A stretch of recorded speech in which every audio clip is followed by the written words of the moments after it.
algo parecido foi trazido por um filósofo que é o Hans Albert, que é o trilema de Munchausen, que é o seguinte: ele diz que quando o cientista vai criar um sistema, uma teoria, ele vai sempre partir de um desses 3 pontos, por isso que é o trilema. Ou ele vai partir de uma regressão ao infinito, ele vai pressupor, né, que cada afirmação tem que ser novamente justificada, então é um fundamento que vai estar em qualquer sistema científico que a gente pode estudar, ou vai ser um argumento circular, que é uma petição de princípio, aquilo que você quer provar está pressuposto na sua própria tese, ou então você vai chegar num dogma, que é uma chamada parada obrigatória. Você vai parar num dogma como, por exemplo, é o conceito de eros e thanatos para a teoria do Freud, ou como, por exemplo, é o Big Bang para alguns estudiosos aí da macrofísica. Eles param nesse ponto, é o Big Bang. Foi uma massa, mas quem colocou aquela massa lá? Não, não pergunta isso não. Tinha uma massa lá que explodiu, uma massa hipercondensada, não é? Então vejam vocês que a ciência também trabalha com limitações. Ela não é a senhora das coisas. E isso a filosofia da ciência hoje nos mostra de maneira muito tranquila. Aí vem a psicologia para apavorar qualquer positivista. Porque a psicologia, ela tem a sua utilidade inegável, a sua conquista, seu espaço indiscutível, mas se nós formos analisá-la sob o ângulo daquela ciência do Hume, a gente diria que ela não é ciência, porque você não tem como provar, você não prova o sonho, você não prova o impulso, você não prova o desejo, né? Tudo isso é viagem, é filosofia. As ciências sociais, que também hoje, né, despontam aí como a sociologia e o direito, mostraram que você pode ter vários métodos para abordar a realidade que nos circunda. E que não são apenas as ciências naturais, né, como aquelas rigorosas, matemáticas precisas que conseguem dar conta da realidade. Então, gente, nós saímos de um realismo que ainda vou insistir com vocês, o pressuposto de muita gente que se diz cientista, e já está ultrapassado há muito tempo. Depois nós partimos para o idealismo, com o advento da teoria do Kant e seus seguidores. Temos hoje o construtivismo, já passamos do construtivismo também, tá? Nós vamos chegar lá. Como autores como Bachelard, Thomas Kuhn e o Karl Popper. Eu vou pegar aqui só um pouquinho do Popper, porque todo mundo na faculdade de exatas estuda o Popper. Lá no FMG todo mundo estuda o Popper, engenharia, né? Mas ele mostra também o tanto que a ciência já deu uma relaxada, né? Ela já deu uma descontraída no que diz respeito à sua rigidez. Vamos lá. Ele vem dizer o seguinte, olha, o empirismo, aquela tentativa de querer dominar o mundo como era na época do Hume, ela tem por critério o seguinte, de dizer a verdade na correspondência de uma afirmação com os fatos. Esse é o verificacionismo. Então, o que significa esse princípio da verificabilidade? Tudo aquilo que não pode ser atestado empiricamente é falso. Aí ele avalia, será que a ciência caminha por isso? Ele vai falar, olha, essa tese tem um problema. Ela desconsidera a metafísica e a dedução, desconsidera a razão. Então ele vai dizer, ninguém observa algo sem um conhecimento prévio. Não tem jeito de você falar que são as pedras que vão falar algo para você. Não há observação pura sem uma componente teórica. Todo mundo trabalha com a teoria na cabeça, quando vai começar a análise. Depois, a pesquisa não parte de observações, e sim de problemas que o cientista procura resolver. O cientista sempre começa de um problema. O conhecimento sempre parte de uma teoria. A teoria é construída dedutivamente, não indutivamente. Então, não tem como tirar a teoria da ciência. Então, já falou, olha, então o Hume deixa esse cara para lá. Não entendeu o que é ciência. Mas ele continua.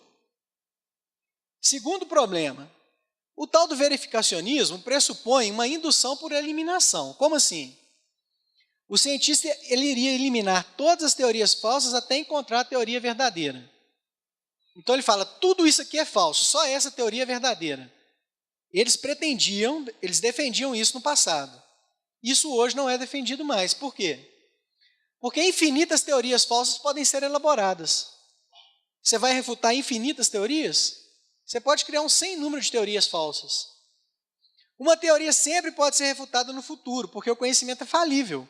Você pode criar uma teoria hoje, mas no futuro vem não. Né? O ovo faz mal para o colesterol. Aí depois vem outro e fala assim, não, o ovo não faz mal para o colesterol. Né? A experiência nunca comprova uma teoria, ela apenas refuta. Então ele fez o inverso, ele falou, olha, a experiência pode simplesmente mostrar o que é equívoco, mas você nunca consegue comprovar uma teoria com essa dimensão orgulhosa, tal como se pretendia no passado. Então a indução assume um valor negativo, de desconstrução de teorias. A demarcação entre o científico e o não científico está no princípio da refutação. Então eu verifico as coisas apenas para refutar. A experiência me ajuda a refutar uma teoria, mas comprovar nunca. Eu nunca consigo dizer, não é isso. Essa é a verdade una e absoluta. Amanhã alguém vai dizer isso. Só é científico e é passível de ser refutado pela experiência. Bom, eu vou pular isso aqui, mas eu quero ler só esse trecho quando ele comenta a teoria do Einstein. Ele diz algo muito interessante. Ele diz assim, olha, a moderna visão de ciência, a concepção de que as teorias científicas são essencialmente hipotéticas ou conjecturas, e a de que nunca podemos ter a certeza de que até a mesma bem mais fundamentada teoria não possa ser derrubada e substituída por uma aproximação melhor, creio, o resultado da revolução einsteiniana. O Einstein deixou o Popper de cabelo em pé.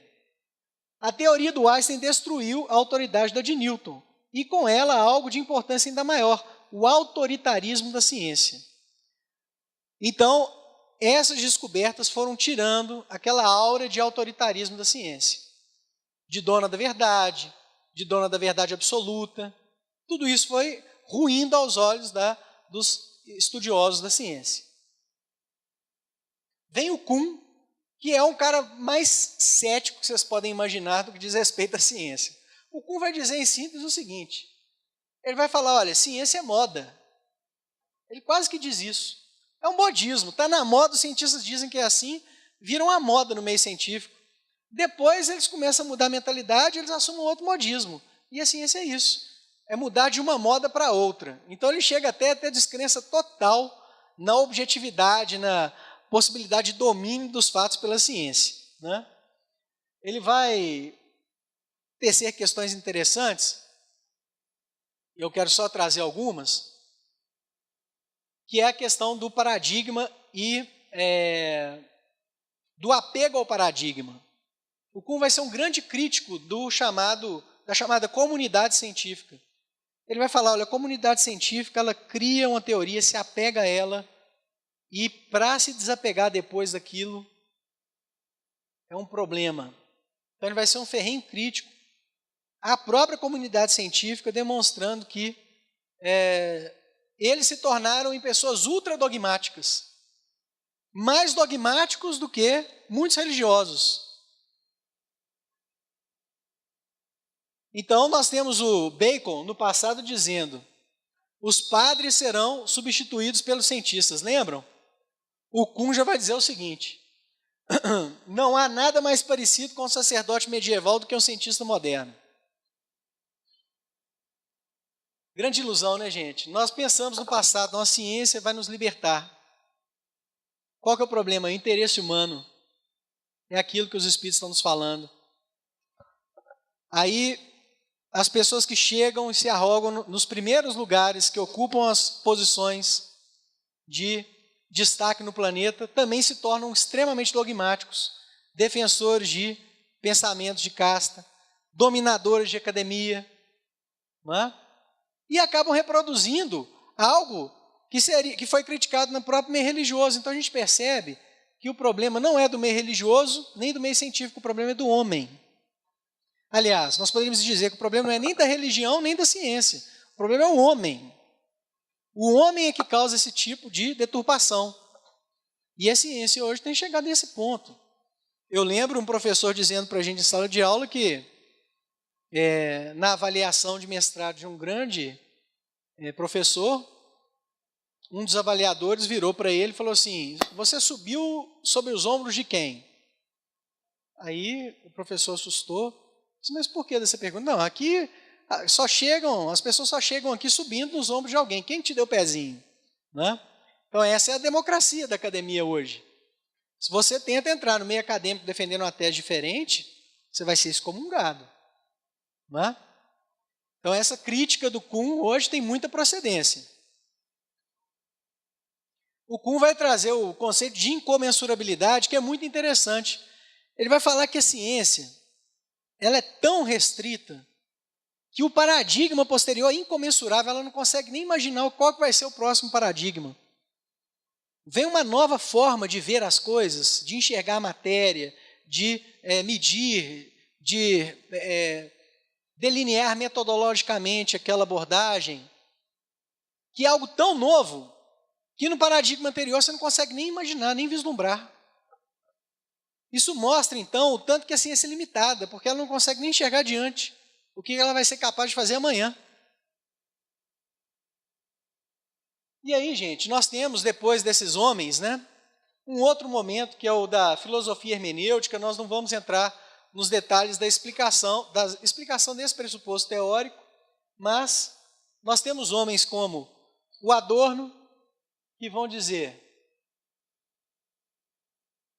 ele vai criticar o próprio Popper, né? Vai dizer: olha, por que o Popper não sujeitou sua visão de ciência ao seu próprio método? Ele criou um método, mas ele não viu se o método dele era avaliado pelo próprio método que ele criou. Qual método julgaria a correção da teoria de Popper? Existe um método absoluto? Porque o Popper estava pretendendo criar um método absoluto. Né? Ainda que trazendo alguma abertura para a ciência, ele estava querendo voltar àquele entendimento do passado. O método não é algo dado, não é algo a priori. Ele vai dizer: acima de tudo está a crítica. O que manda é a crítica, é o pensamento crítico. O ser humano entra com a crítica, criticando tudo que ele vê. Esse é o verdadeiro padrão da ciência, de acordo com Adorno. Então ele é extremamente crítico nesse ponto.